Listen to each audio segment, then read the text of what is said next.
상태도 체크를 하고. 그 상관없어. 촬영하면 이렇게 돼.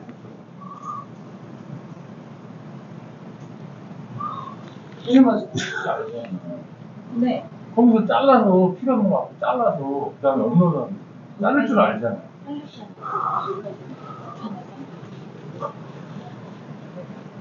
저는요, 진짜 용량 초과야. 필드 나가서 좀 돌아버려.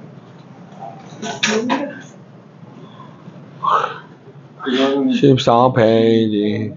네. 그냥 자르면 잘리시면 그냥 불안한 일이고. 그래서 이 목줄을 이런 거를 좀 실험 많이 좋았어요. 편하게 이렇게 이해를 안 하고 이 부분을 하는데 이 다리를 하니까 조절하는 걸 잘 몰라서 익숙하지가 않아요. 이게 되고 좌우 되고 얘 되고 얘 되잖아. 얘 이거 봐봐. 아니 풀리면 이거 좌우 돼. 잠깐 너무 넘어가. 넘어가면 다시 하면 돼. 이 다리를 좀 하지 마. 다리 좀. 그래서 여기 나가서 이것도 다리를. 있잖아. 남자가 괜찮으세요. 하나 아는 것도 너무 싫어. 아니 동영상. 마이너스는 리더가 다리를 하니까 여기도 다 왜? 아니 저는 제 파트너가 아니에요. 제 파트너가 아니, 아니에요. 여기 파트너. 자 이제 합니다. 이게 더 편해요? 네? 뭐가요? 튼튼하긴 이가 더 튼튼하겠는데? 얘는 원래 카메라에 마이크, 육성으로 하는 게 좋아요? 마이크 하는 게 좋아요? 다 돼 있어 지금. 다 돼 있어요. 아니 이미 마이크가 잘 아니. 들어가. 필요 없다고? 필요 마이크. 없다고. 필요 없어요. 아. 지금 마이크야, 들어서 이게. 우리는 동영상 더 네. 더 좋아. 네네. 자, 사인만 주세요. 네, 만나서 반갑습니다. 네, 오늘은 그 아건강 상담사 14페이지 참고하시면 좋을 것 같습니다. 자, 고지혈증의 원인 해가지고 갑상샘 질환 해가지고 이렇게 나와 있습니다. 그래서 여러분이 요거를 오늘 참고하시고 보셨으면 좋겠습니다. 자, 갑상샘 질환에서 일단 뭘 알아두셔야 되냐면 이 갑상샘이 위치가 어디에 있는지를 알아두시는 게 가장 첫 번째 이유입니다. 자, 갑상샘의 위치는 목 보면 후두, 네. 후두 쪽에 있습니다. 후두 쪽에 있고요. 모양은 어떻게 생겼냐면요, 나비 넥타이 모양처럼 이렇게 생겼습니다. 그래서 목 주변에 보면 우리 애플 수두라 그러죠. 여기 아래쪽에 이렇게 있습니다. 자, 그래서 여기에서 만들어지는 호르몬이 뭐냐면 갑상샘 호르몬인데, 이 갑상샘의 뜻이 뭐냐면 이 갑자가 방패 갑자입니다. 방패 갑자. 그래서 상자는 모양상자입니다. 모양상. 그 다음에 선이라고도 하고 샘이라고도 하죠. 원래 샘선 하는데 샘으로 요즘에 많이 번역을 합니다. 그래서 옛날에 갑상선 해도 마찬가지고 갑상샘 해도 똑같은 위치입니다. 그래서 그거를 알아두시면 도움이 되시겠고요. 자, 그래서 이 갑상샘에서 만들어지는 호르몬의 종류. 자, 여기서 만들어지는 호르몬의 종류는 첫째로 티록신이라는 게 있고요. T4라고 이야기를 하죠. 그 다음에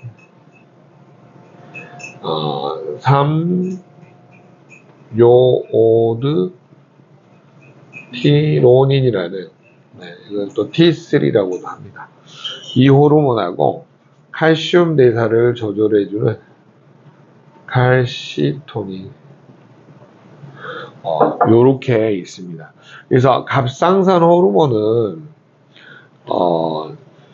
여러분 이제 가장 중요한 게 뭐냐면 이 두 가지가 우리 몸의 기초 대사에 관여를 합니다. 그렇기 때문에 우리 몸이 춥거나 추우면은 땀구멍을 좁혀가지고 더 이상 에너지가 안 나가게 하고요. 너무 더우면 땀구멍을 넓혀서 에너지를 나가게 하고, 그 다음에 심장 박동수에 관여하고, 그래서 이런 기초대사에 관여를 하기 때문에 여러분이 갑상선 호르몬을 정확하게 알아두시는 게 좋죠. 자, 그 다음에 이 칼시토닌은 어디에 관여하냐면 칼슘 대사에 관여합니다. 자, 즉 무슨 말이냐면요, 혈액 안에 칼슘이 너무 많아요. 자, 혈액 안에 칼슘이 많으면 이거를 뼈에 이렇게 저장하는 역할을 하는 것이 바로 칼시토닌이 하는 역할을 의미합니다. 그렇기 때문에 우리는 애우실 때 칼을 가지고 설치는 놈이다 이렇게 외우시면 돼요. 칼을 가지고 설치는 놈이다 이렇게 외우시면 칼슘이 남아도니까 칼슘을 가지고 설쳐요. 그래서 저장하는 호르몬이다 이렇게 이해보시면 되겠습니다. 일단 요거하고 관련되는 건데 일단 파라토르몬까지 할게요. 자, 우리가 여기는 갑상선 호르몬이지만 부갑상샘이라고 표현할게요. 부갑상샘 호르몬 중에 파라토르 호르몬을 중에서 파라토르몬이 있습니다. 이거는 이제 반대 역할을 하는 거죠. pH 산도가 7.4 이하로 떨어지면 뭐냐면 뼈에서 이렇게 칼슘을 빼다 쓰는 역할을 하게 되는 거죠. 자, 그리고 혈액 안에가 또 칼슘이 부족할 때도 빼오는 거죠. 어떨 때. 그러니까 이 두 가지 역할을 해주는 것이 뭐냐면 칼시토닌하고 파라토르몬의 역할이다라고 보시면 될 것 같습니다. 자, 그래서 호르몬이 가장 중요한 이유는 뭐냐면 이 갑상선 호르몬에 문제가 생겼을 때 어떤 문제가 생기냐면요. 이게 너무 많으면 호르몬 분비가 너무 늘어나가지고 에너지 대사가 늘어나요. 그럼 갑상샘 기능 항진증으로 분류를 합니다. 그 다음에 너무 또 줄어들어가지고 문제가 생겼을 때는 갑상샘 기능 저하증으로 분류를 하는 거죠. 그래서 여러분이 이제 이런 질환에 시달리게 되면 결국은 이제 병원에서 결국은 약물 처방을 하게 됩니다. 그래서 약물 처방을 하게 되는데, 그래서 이 약물을 통해서 본인이 조절이 안 되시는 분이 있어요. 그러면 약을 또 계속 증가를 하게 됩니다. 그러면 우리 몸에서 또 비타민, 미네랄이 빠져나가는 드럭머거 현상이 나타나기 시작을 한다는 거죠. 그래서 약물에 대한 드럭머거라는 책을 참고해 주시면 도움을 받으실 수가 있습니다. 자, 그래서 여러분이 뭐에 관한 부분을 정확하게 이해를 하시는 게 도움이 되시냐면 호르몬의 정확한 뜻을 이해를 하시고 이것이 하는 역할에 대해서 알아두시면 도움이 되십니다. 자, 그 다음에 네 번째 여러분이 알아두셔야 될 게 뭐냐면, 여기다 정리를 할게요. 이 호르몬이 만들어지는 분자 구조식을 조금 이해를 하시면 훨씬 도움이 되십니다.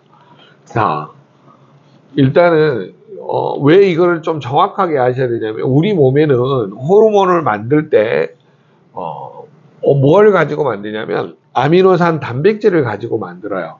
자, 그래서 저 기전을 이해를 하려면 뭘 알아두셔야 되냐면 페닐알라닌,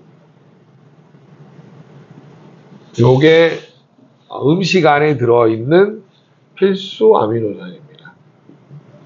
필수 아미노산. 자, 필수 아미노산이 왜 중요하냐면요.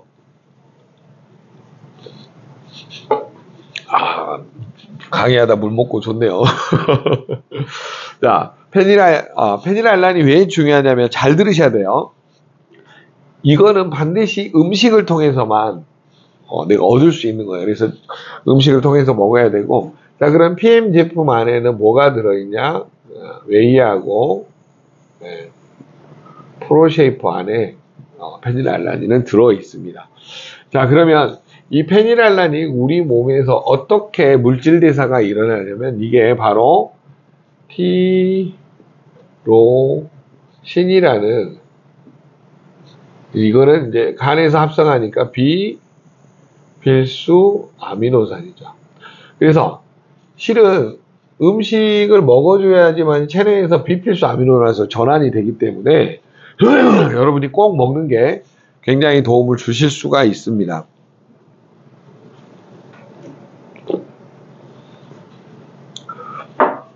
자, 그럼 페닐알라닌이 여러분 티로신으로 전환되는 과정에서 제일 중요한 게 뭐냐?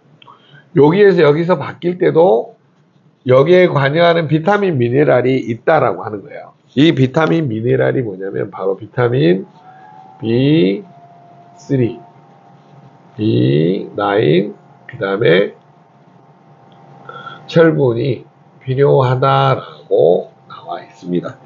자, 일부 논문에는 알파로 B2 아연이 표현되어 있는 논문도 있으면, 즉 결국은 뭐냐면 우리 몸은 반드시 물질 대사가 어떤 체내에서 일어날 때 뭐냐면 비타민 미네랄의 도움을 받아야 된다, 필요하다, 요 정도가 가장 핵심인 것 같습니다. 여러분이 다 외우시면 좋겠지만 모르시더라도. 자, 그러면 페닐알란이 티로신으로 전환되고, 이 티로신에 하는 역할 중에 하나가 뭐냐면, 자, 이 티로신이 L-도파라는 물질로 바뀌죠. 그래서 실제로 여러분이 L-도파라는 거는 이 기전을 가지고 약물로 이미 만들어져 있습니다. 그래서 이 L-도파는 뭐냐면 파킨슨 치료, 파킨슨 환자에게 처방되는 약물로 쓰여지고 있다라고 하는 거죠. 이 기전을 보고 이제 약으로 개발을 한 거죠. 그 다음에 이제 L-도파에서 뭘로 바뀌냐면 이 도파민이라는 뇌신경 전달 물질로 이렇게 바뀌어지게 되는 거죠.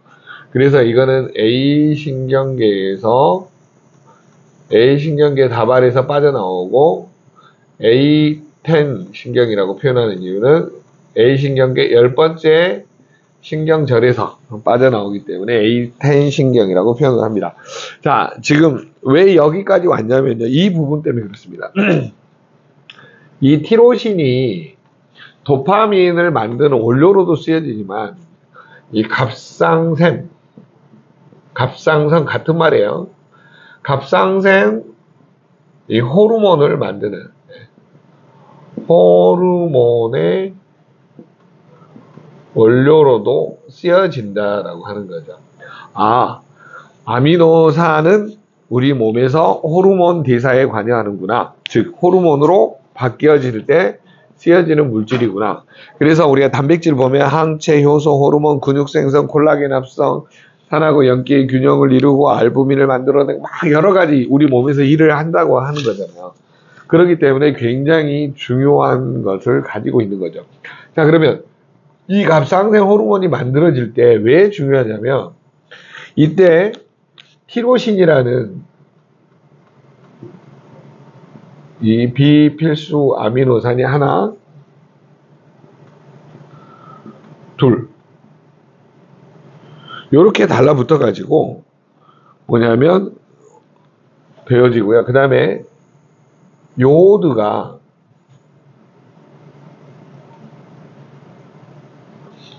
요오드가 이렇게 4개, 우리 아이오딘, I가 요오드입니다. 요오드.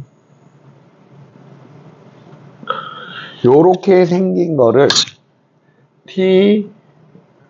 티록신이라고 하고 T4라고 이렇게 읽습니다. 근데 T4라는 이유는 아이오딘, 요오드 분자가 4개가 붙어서 T4라고 하는 거죠. 자, 그래서 이 티록신이 체내에서 뭘로 전환이 되냐면 T3로 전환되는 구조식이 있어요. 자, 요때 관여하는 거. T3로 바뀔 때 관여하는 게 뭐냐면 셀레늄이 우리 몸에서 이 간에서 T4를 T3로 전환을 시킨다고 하는 거죠. 자, 그래서 여러분이 간 기능이 우리 몸의 90%를 차지한다는 게 가장 중요한 이유 중에 하나입니다. 그리고 셀레늄이 특히 중요합니다. 우리 몸에서. 셀레늄이 이 갑상선 에너지 대사를 조율을 하기 때문에 이게 없어지면 여러분이 이 기초대사에 문제가 생기는 거죠. 그래서 자꾸 살이 찌기 시작을 합니다. 물만 먹어도 살찌는 사람은 갑상선에 문제가 있는 거죠. 그 다음에 손발이 자주 저리신 분도 마찬가지고요. 자, 그런 측면에서 보시면 여러분이 호르몬의 종류를 가지고 어디에 관여하는지를 하나씩 이해를 하시는 게 도움을 주실 수가 있습니다. 자, 그러면 오늘 여기에서 이제 한 가지 우리가 알아두셔야 될 것 중에 제일 중요한 게 뭐냐면 갑상선의 위치, 갑상선의 뜻, 방패, 갑자, 모양, 상자, 샘선자를 쓴다. 그래서 방패 모양으로 되어 있다. 요거 이해를 하시는 게 좋고요. 그 다음에 종류는 티록신, T4, 3요오드, 티로닌. 그래서 여기에서 이렇게 전환될 때 간에서 셀레늄이 사용된다. 요거 한 가지 꼭 알아두시면 되고요. 그 다음에 우리 몸에 칼슘을 조절해 주는 거예요. 남는 거는 뼈에 저장하고 부족한 거는 뼈에서 빼줘오는 호르몬이 칼시토닌하고 파라토르몬, 이 두 가지. 자, 요거 꼭 기억을 해 주시고요. 그 다음에 pH 산도에 관여한 것도 칼슘 대사에 칼시토닌하고 파라토르몬이 관여한다. 요거 꼭 알아두시면 좋겠고요. 그러면 이 부갑상선의 위치가 어디에 돼 있냐면요. 부갑상선은 갑상선 뒷부분에 보면 이렇게 4개의 호르몬 샘이 있습니다. 여기에서 뿜어져 나오는 게 이걸 바로 이제 부갑상샘 호르몬이라고 그러죠.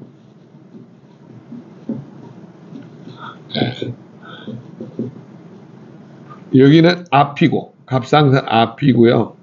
여기는 뒷면입니다.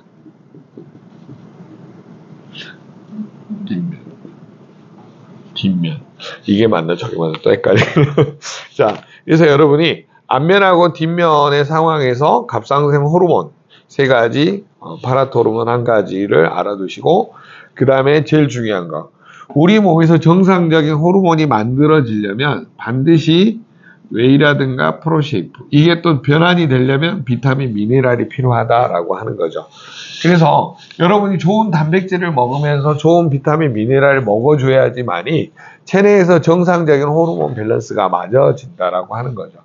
물론 이 티로신에서 뭐냐면 L-도파로 바뀌는 기전에 또 B6가 관여하고 L-도파에서 도파민으로 바뀔 때 이 안에가 이제 구리하고 비타민 C가 필요하고 뭐 이런 게 있는데, 오늘은 이제 제일 중요한 게 티로신에 관련된 거니까 티로신에서 꼭 알아두셔야 될 게 뭐냐면 이게 갑상선 호르몬으로도 쓰이고 도파민의 원료로도 쓰인다는 거.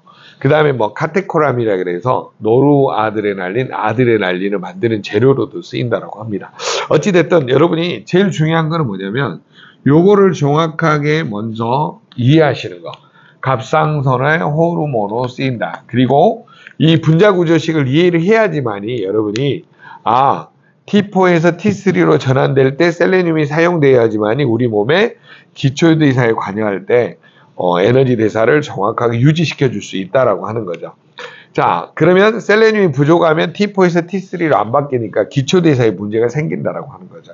그래서 원인도 없이 살이 찌게 되고 문제가 생겨나는 그런 일들이 벌어지게 되는 거죠. 자, 그러면 여러분 여기서 꼭 알아두셔야 될 게 뭐냐면 이 티로신이 만들어지려면 페니랄란이 필요하다는 거죠. 이 페니랄란이 티로신이 바뀌려면 비타민, 미네랄이 필요하다는 거죠. 그러니까 이 원료가 되는 물질이 웨이, 프로쉐이프, 그 다음에 액티바이즈, 리스토레이트, 파워카케 이런 거를 충분히 먹는 게 도움을 줄 수 있다. 여기까지 알아두셔야 돼요. 그런데 이게 왜 고지혈증에 문제가 생겼냐라고 하는 것이 이제 원인이라고 하는 거죠. 자, 여러분, 갑상선 호르몬에 문제가 생겼을 때 에너지를 내가 먹는 것을 에너지로 바꿔주지 않으면은 몸에 축적되고 쌓이잖아요. 그럼 피가 어때요? 점점 탁해진다고 하는 거죠. 그래서 갑상선 질환이 오신 분, 갑자기 피가 탁해지면 갑상선에 문제가 온 거예요. 그래서 여러분이 1차적으로 갑상선에 문제고, 그 다음에 두 번째는 뭐냐면, 간에서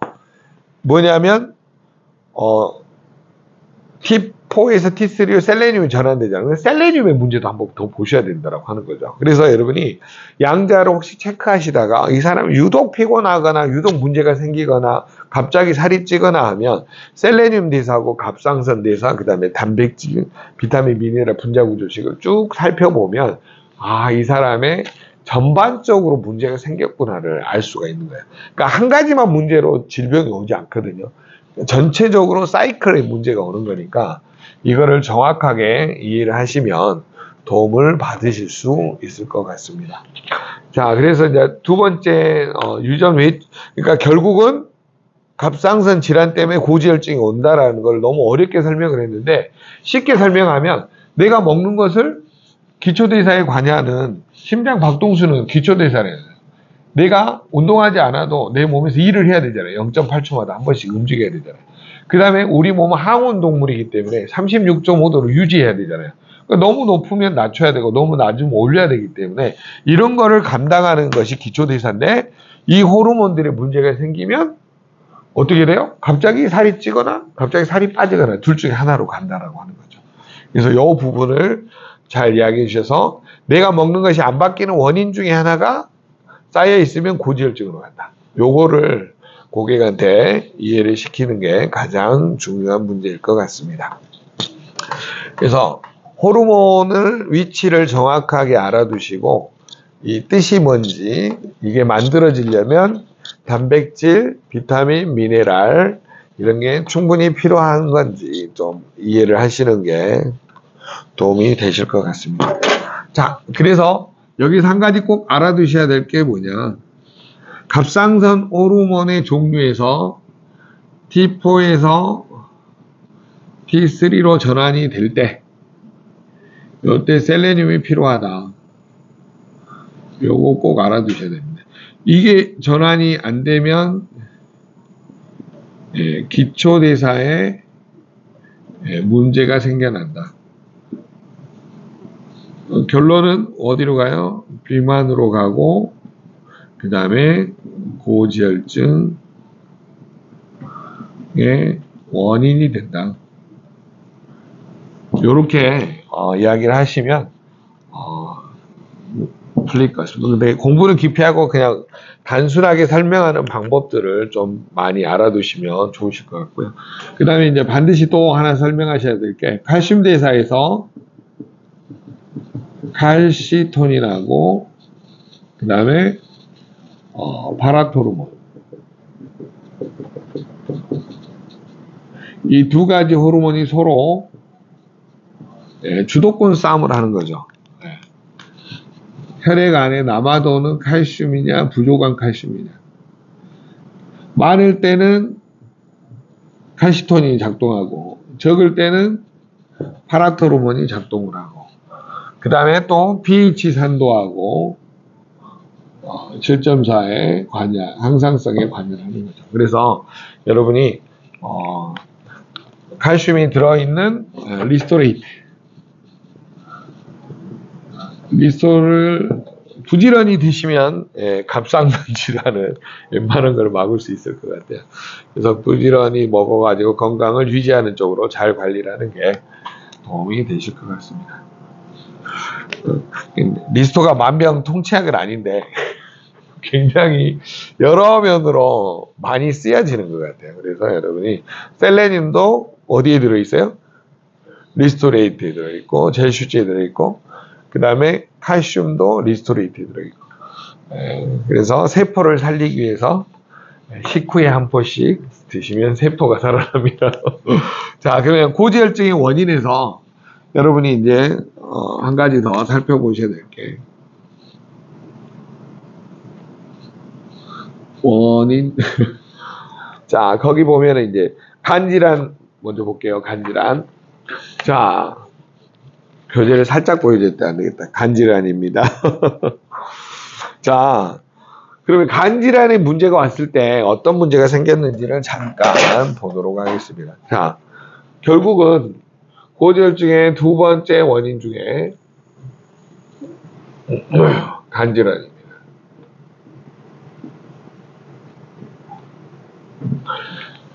자, 고지혈증의 두 번째 원인 중에 하나가 왜 간질환이냐면요. 자, 간에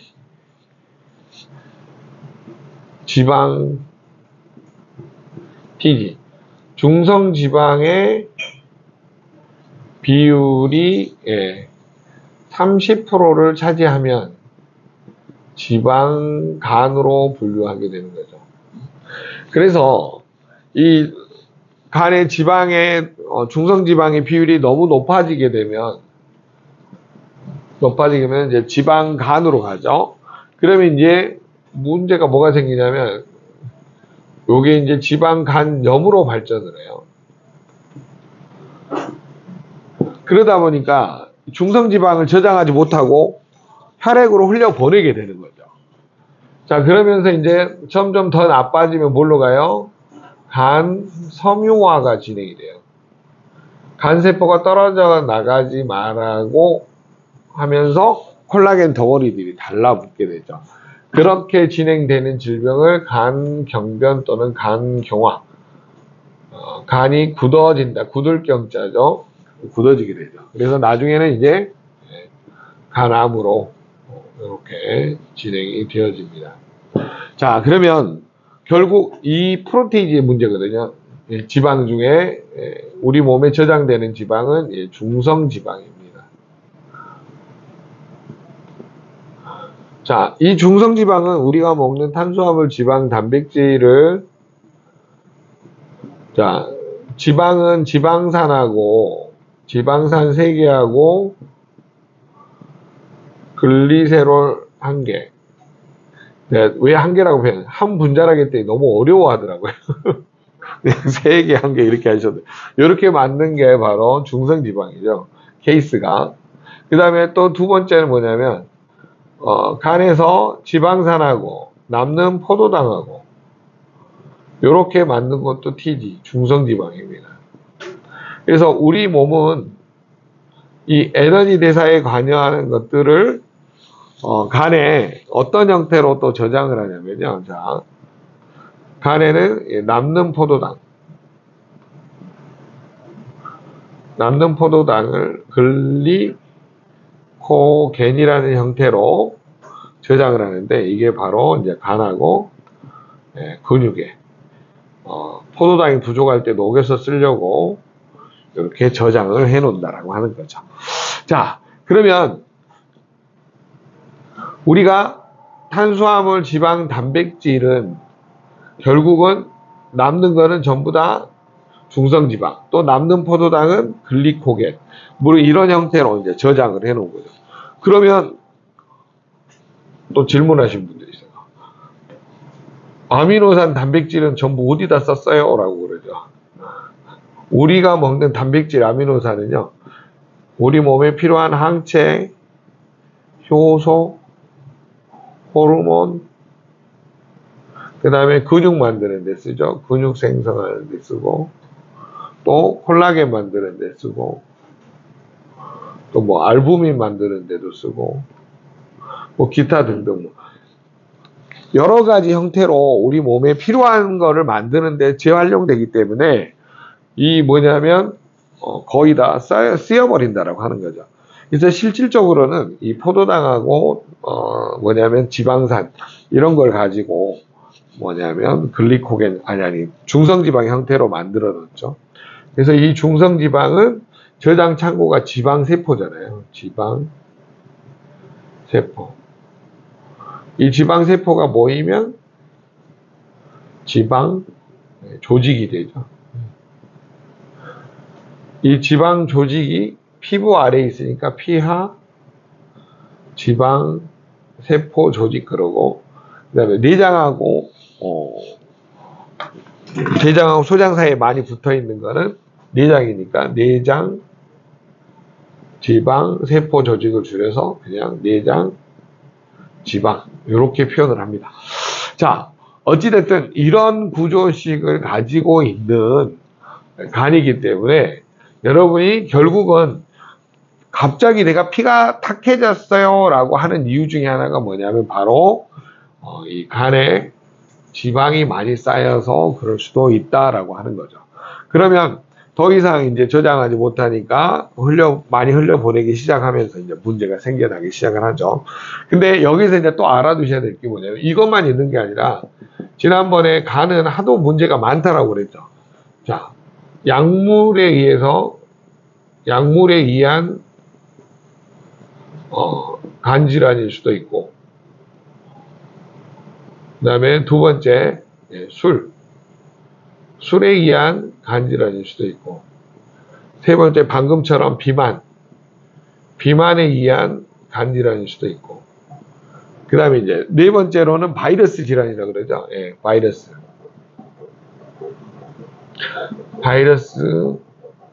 질환에 대해서 간 질환. 이제 B형은 목의 간염, 목의 감염. 그러니까 엄마가 B형 간염인 사람은 자녀들이 전부 B형 간염에 걸리게 되죠.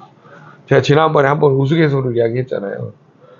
서류를 딱 교환했는데 한쪽이 B형 간염이니까 결국은 이제 서로 건강 합의서를 쓸 때 참 부모들이 지혜로운 것 같아요.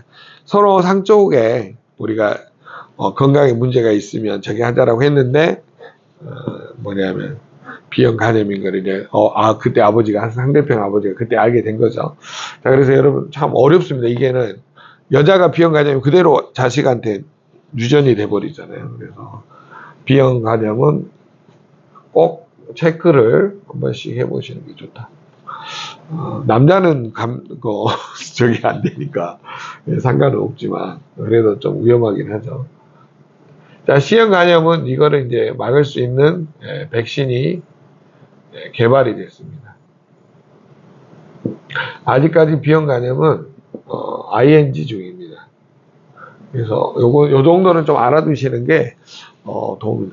그래서 어떻게 보면 갑상선보다 간 질환이 훨씬 더 광범위하게 피가 탁해질 수 있는 원인이 되죠. 간에서 제대로 대사가 안 일어나면 그대로 흘려버려. 자, 여기에서 지난번에 말씀드린 그거를 쉽게 설명하면 이래요. 이렇게 설명합니다. 간의 해독 기능이 떨어지면,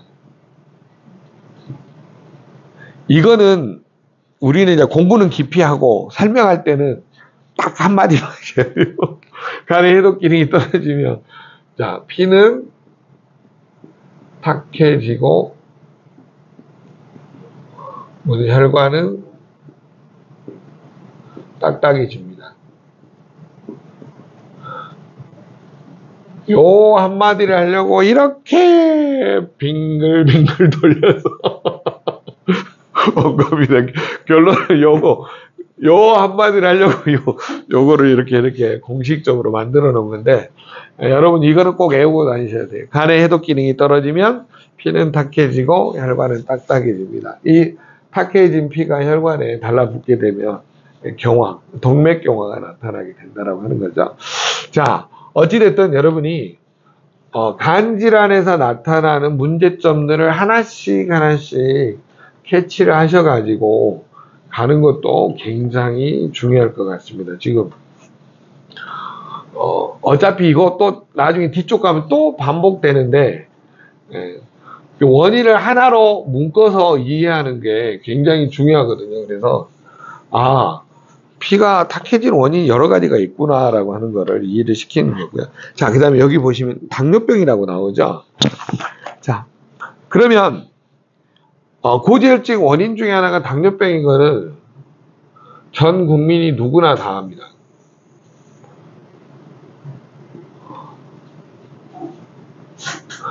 우리는 당뇨라고 합시다. 네. 당뇨가 병이니까 당뇨병 하지 말고. 네. 자, 이 당자가 포도당 당자죠, 포도당. 요자는 소변 요자죠. 자, 포도당이 우리 몸에서 하는 역할은 뭐냐면 미토콘드리아에서 에너지 대사에 관여하는 세포의 에너지원이라고 하는 거죠. 즉 원료라고 하는 거죠. 원료. 그리고 이 포도당이 세포의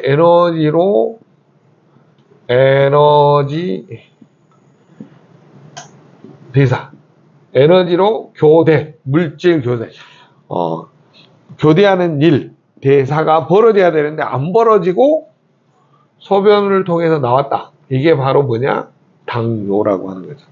이 개념을 고객한테 먼저 요거를 이해를 시키는 게 좋습니다. 그러면 세포에 들어갔다가 에너지로 안 바뀌니까 이게 다시 1차적으로는 혈액 안에 다시 포도당이 다시 나오게 된다라고 하는 거죠. 각 세포로 들어갔다가 다시 나와요. 그러면 혈액은 갑자기 고지혈증 상태가 돼요. 세포로 들어가서 에너지로 바뀌어야 되는데 에너지 대사가 안 되면 혈액으로 다시 기어 나와요. 그러면 어떻게 돼요? 피가 다시 탁해진다라고 하는 거죠. 그래서 여러분이 당뇨의 개념에서 이 에너지 대사를 꼭 이해를 시키셔야 된다라고 하는 거죠. 지난번에 당뇨는 한 번에 같이 공부를 했기 때문에 다음에 뒤쪽에서 더 공부를 할게요. 그럼 쉽게 설명하면 마지막 에너지 대사에 관여하는 게 뭐냐면 세포에서는 산소하고 포도당을 이용해서 ATP라는 에너지를 만드는 이런 공식이 있어요. 자, 이거를 우리가 불이라고 표현을 하고 산소를 나무라고 하고 포도당을 풀이라고 하면 이상한데 숯이라고 해볼게요. 자, 나무하고 숯에다가 불을 붙이려면 불쏘시개 역할을 하는 나이타나 성냥이 필요하다라고 하는 거죠. 자, 우리 몸도 ATP로 전환이 될 때 산소하고 포도당이 필요하시지. 이때 촉매제 역할을 하는 CoQ10이 필요로 하다라고 하는 거죠. 자, 간 기능이 떨어지면 CoQ10 못 만들어요. 그 다음에 더 중요한 건 뭐냐면 나이가 들수록 줄어들기 때문에 또 당뇨로 진행되신 분들, 특히 40세, 60세를 60세가 넘어가신 분들은 50에서 60세 사이에 반드시 당뇨가 올 확률이 높아지죠. 그러니까 피가 점점 탁해질 수밖에 없는 원인이라고 하는 거죠. 그러면 1차적으로는 CoQ10 부족. 근데 그게 뭐예요? 자연 노화죠. 60세가 되면 몇 프로밖에 생산을 못해요? 10%밖에 생산을 못해요. 90%가 줄어드니까. 40세는 50%. 그러니까 40, 50대는 버틸 수가 있는데 60세가 넘어가신 분은 반드시 당뇨가 오게 돼 있고요. 에너지 대사가 안 되니까 고지혈증이 올 수밖에 없어요. 그러니까 우울해 갖고 오시는데 그거는 뭘 몰라서 그러냐면 이 에너지 항노화 공식을 몰라서 그래요. 모든 효소는 우리 몸에서 40세가 되면 50%가 줄어들고 60세가 되면 90%가 줄어들기 때문에 당연히 당뇨가 올 수밖에 없다. 그러니까 60세에 걸려서도 당뇨에 안 걸리신 분은 아주 건강하신 분이에요. 그래서 여러분들이 내가 60이 다 됐는데 당뇨에 안 걸렸다 라고 하면 굉장히 건강한 거라고 하는 거죠. 자, 그러면 여기에서 우리가 한 가지 더 살펴보셔야 될 게 뭐냐면 당뇨 환자들의 가장 문제점이 뭐냐면 본인이 뭘 부인을 하냐면 나는 포도당만 먹는다. 아니. 나는 절대 밀가루 음식을 먹지 않는다라고 하면서 뭘 먹냐면요. 과자를 드셔요, 과자. 습관을 보면 묘해요. 자기는 정말 밀가루 음식 안 먹는데 과자를 먹는데. 자기는 떡빵면을 안 먹는데 스파게티는 먹는데. 뭔가 기호식품의 변화는 있는데 그게 다 전부 다 뭐에 관여하냐면 이 당뇨에 가까워지는 식품들이거든요. 그래서 우리가 가끔은 먹을 수 있으나 이거를 이해를 하고 이 부족한 만큼 코큐텐이나 에너지 대사에 관여하는 비타민, 미네랄을 충분히 먹는 게 도움을 줄 수 있다라고 하는 거죠. 자, 그래서 여러분이 나이 드실수록 G50이 굉장히 도움이 많이 되실 것 같아요. 제가 G50 볼 때마다 제품 너무 잘 만들었어요. 이번에 또 맛도 개선한다고 하니까 갤링핏이구나, 맛을 개선하고. 그 맛만 개선하면 아마 한국에서 최고 많이 팔리는 제품이 될 것 같은데. 자, 그 다음에 네 번째 쪽으로 이제 신장 질환입니다. 신장 질환. 자, 여러분이 결국은 우리가 고지혈증이라고 표현할 때 알아두셔야 될 게 있어요. 첫 번째가 뭐냐면, 자, 고지혈증의 가장 큰 문제점 중에 하나가 이제 신장질환인데, 여러분, 신장질환에 여러분 표현을 할 때 이렇게 표현을 하시는 게 좋아요. 신장은 또 모양이 또 어떻게 생겼냐고 물어보실까봐. 요게 콩팥같이 생겼죠. 콩같이 생겼죠. 콩팥. 콩팥이라고 하고, 신장이라고 합니다. 이 위에 붙어 있는 것은 부신이죠. 부신. 신장에 부가적으로 붙어 있다, 이렇게 이야기를 하시면 됩니다. 자, 이 신장에서 여러분이 꼭 알아두셔야 될 게 뭐냐면, 신장에 문제가 생기면 이 단적으로 설명하는 게 있어요. 뭐냐면, 신장에서 혈관, 적은 혈관, 사구체 혈관은, 신장의 사구체는 뭐하고 같냐면 정수기 필터와 같다. 정수기 필터와 같다. 신장의 사구체는, 모세혈관은, 적은 혈관의 이름이, 신장의 혈관의 이름이 사구체거든요. 사구체는 정수기 필터와 같다. 요거를 먼저 단서를 달고 출발하시면 도움을 받으실 수가 있습니다. 자, 신장혈관의 사구체가 정수기 필터와 같기 때문에 결론, 시간이 지나면, 나이가 들수록 점점 막혀간다.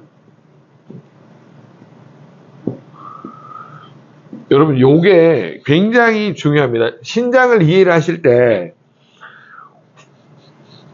사구체가 몸, 장, 간, 신장에서 맨 마지막에 정수기 필터와 같기 때문에 결국은 신장이 막히면 죽어요. 신장이 막히면 결국은 죽는데 어떻게 죽어가냐? 개구리가 미지근한 물에 서서히 죽어가듯이 죽어가요. 자, 이거를 막기 위해서 뭘 하냐면 신장 투석을 할 뿐이에요. 복막투석이는. 네. 하루는 병원에, 하루는 집에, 하루는 이웃집에 이렇게 하면서 인생을 아주 불행하게 살 수밖에 없다라고 하는 거죠. 자, 그렇기 때문에 여러분이 신장질환의 원인 중에 하나가 뭐냐면, 이게 정수기 필터처럼 뭐냐면 노폐물을 잘 배출을 해줘야 된다고 하는 거죠. 그런데 얘는 시간이 지나면 지날수록 점점 막혀갈 수밖에 없다. 그래서 신장 기능이 떨어질 때 뭐가 꼭 발생을 하는 거예요?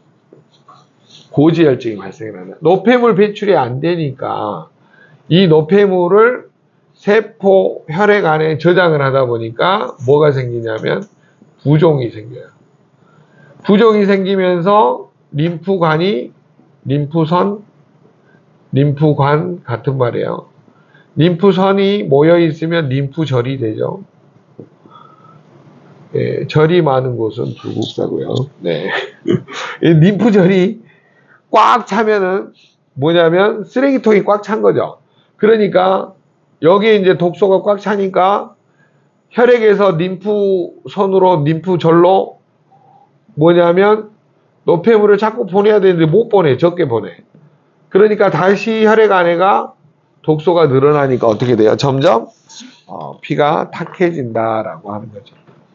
자, 그럼 우리는 시간이 지나면 지날수록 결국은 무슨 문제가 생기냐?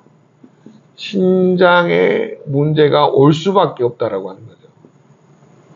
자, 여러분이 나이가 드실수록 이 신장에 문제가 생기지 않으려면 결국은 내가 먹는 것에 음식에 달려있다라고 하는 거죠. 음식.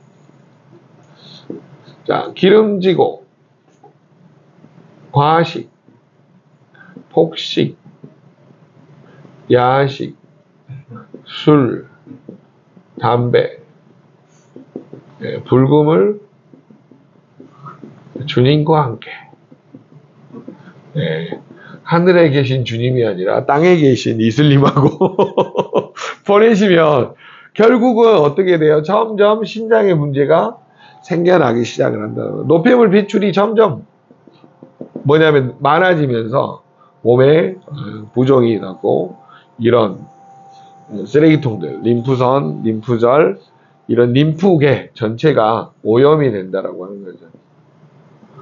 그래서 결국은 이쪽에다가 혈액에 있는 노폐물을 보내야 되는데 못 보내니까 점점 몸이 산화되고 문제가 나타나는데 그 중에 고지혈증이 나타난다라고 하는 거죠. 자, 이거하고 더불어서 여러분이 꼭 알아두셔야 될 게 핵심 정수기라는 신장의 사구체는 정수기 필터와 같다. 요 한마디로 여러분이 이야기를 하세요. 결국 막혀서 죽는다. 너도 빨리 막히냐 늦게 막히느냐인데 막혀서 죽기 때문에 여러분이 알아두셔야 된다. 그래서 한 가지를 소개하도록 하겠습니다. 고려대학교 심장내과 교수님이셨죠. 네, 오동주 박사님. 지금은 퇴직하셨습니다. 네. 아니 지금은 퇴직하셨어요. 퇴직. 누가 물어보셔서 이야기를 해요. 가봤더니 없던데요. 퇴직하셨죠. 연세가 있으신데 지금 다른 병원에 계시더라고요. 자, 이분이 방송에 나오셔서 이분이 스텐트 심장에 그 스텐트 시술을 몇 건 하셨냐면 15,000건. 뭐 진짜 30년 동안 어마어마한 스텐트 시술한 거죠. 그래서 이분이 전자망원경으로 이렇게 이제 수술 들어가기 전에 혈관을 이제 이렇게 저기 할 거 안쪽을 볼 거 아니에요. 그런데 그래서 이분이 이제 방송에 나와서 뭐라 했냐면 모든 혈관은 자기 나이만큼 막혀 있다. 모든 혈관은 자기 나이만큼 막혀 있다. 자, 여러분 요렇게 말씀을 하신 이유가 있어요. 여기서 굉장히 중요한 게 뭐냐면요. 오동주 박사님 본인 스스로가 15,000건을 시술을 했기 때문에 자신감 있게 말씀을 할 수 있었다라고 하는 거죠.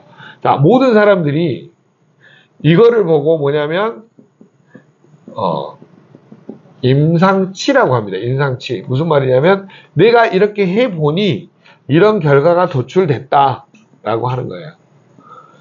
자, 수술을 해보니 자기 나이만큼 막혀 있다라고 하는 거죠. 60세는 60%, 70세는 70%. 그래서 무슨 나이가 제일 중요하냐, 여러분이? 혈관 나이가 중요한 시대가 됐죠. 그래서 혈관이 막히지 않게 혈관 나이를 잘 관리를 하라고 하는 거죠. 그래서 여러분이 양자도 재보시면 혈관 탄성이라든가 저항력이라든가 이런 거를 뇌혈관, 심장혈관 이런 쪽을 수시로 보시면서 이게 문제가 생겼을 때 관련된 영양소들을 충분히 먹는 게 가장 도움을 주실 수 있다라고 하는 거죠. 자, 그 다음에 이제 마지막으로 거기 밑에 보면 아까 했던 뭐냐면 비만, 뭐 고스테롤식, 뭐 운동 부족 다 이게 나와 있는데 이 비만하고 관련된 것 중에 하나가 여러분이 이제 꼭 알아두셔야 될 게 이거예요. 자, 지방 세포가 이렇게 모여 있으면 이게 무슨 조직이 된다고요? 지방 조직이 돼요. 자, 그래서 여러분이 지금 이제 저희가 이렇게 모여 있잖아요. 뭐 마이더스도 모여 있고, 뭐 저기 노블도 모여 있고, 저기 글로리도 모여 있고 이렇게 뭐 모여 있잖아요. 그 조직이 돼요. 웰리스라는 조직. 똑같아요. 세포도 모이면 조직이 됩니다. 자, 지금 제가 뭘 말씀드리려고 하냐면 여기까지가 여러분이 제일 당황스러워하는 부분이에요. 왜 그러냐면 여기까지는 설명을 하는데 이 다음은 이 설명이 안 돼요. 무슨 말이냐면 이 지방 조직의 문제점.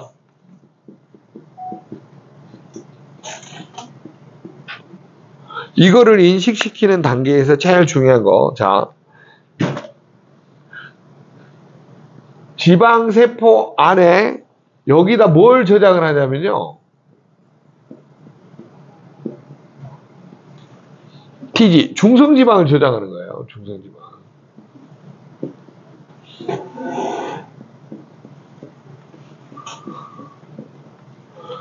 이 중성지방을 저장하는 건데 사람들이 이 중성지방을 설명을 못 해주니까 이제 문제가 생기는 이 중성지방 TG 이렇게 설명을 할게요. TG 중성지방이 많아지면 무슨 문제가 생기냐? 문제점을 인식하는 것이 가장 도움이 된다라는 것을 세 가지 패턴으로 잠깐 정리를 할게요. 자, 중성지방이 우리 몸에 지방세포에 많아지면 여기에서 사이토카인이라고 그래요. 아디포사이토카인이라고 그러는데 뭐 전문 용어니까 잠깐만 설명을 사이토카인, 사이트카인 같은 말이에요. 사이토카인, 사이트카인 같은 말입니다. 아디포사이트는 뭐냐면 지방 세포라는 말이에요. 아디포사이트. 이 사이트. 일본 사람들이 사이토라고 하는데 아디포사이트는 지방 세포고, 그 다음에 사이토카인은 뭐냐면 지방 세포에서 뿜어져 나오는 호르몬 또는 분비하니까 분비 물질 이렇게 표현하는 거예요. 자, 지방 세포에서 빠져나오는 분비 물질 호르몬이 있다는 것을 과학자들이 발견한 거예요.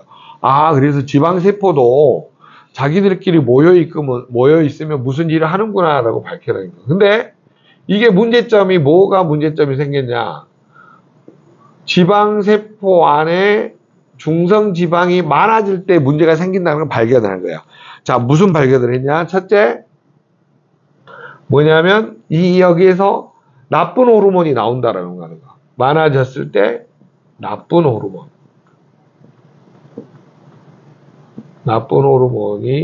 분비가 늘어난다는 것을 발견한 거예요. 자, 그러면 중성지방이 많아졌으면 무슨 문제가 생기냐? 첫째, TNF-알파라는 이 호르몬이 빠져나오면서 무슨 문제를 일으키냐면 당뇨의 원인이 된다고 합니다.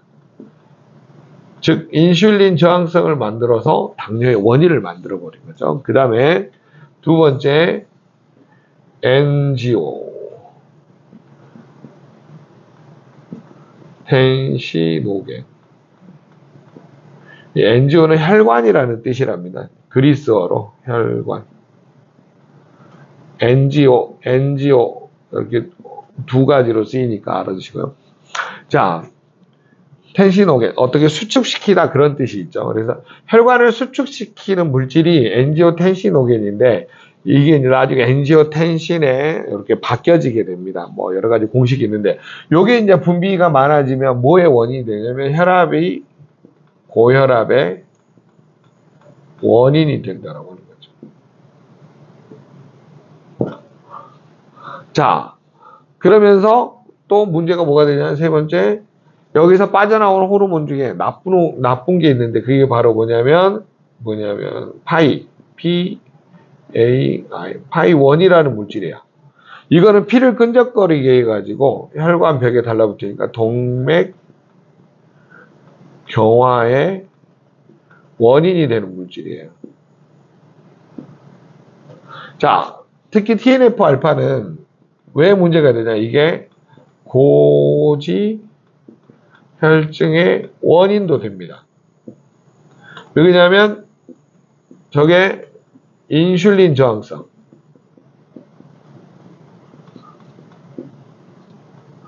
이게 인슐린 저항성을 일으키는 물질이기 때문에 여러분이 문제가 된다라고 하는 거죠. 자, 그래서 결론은 뭐냐?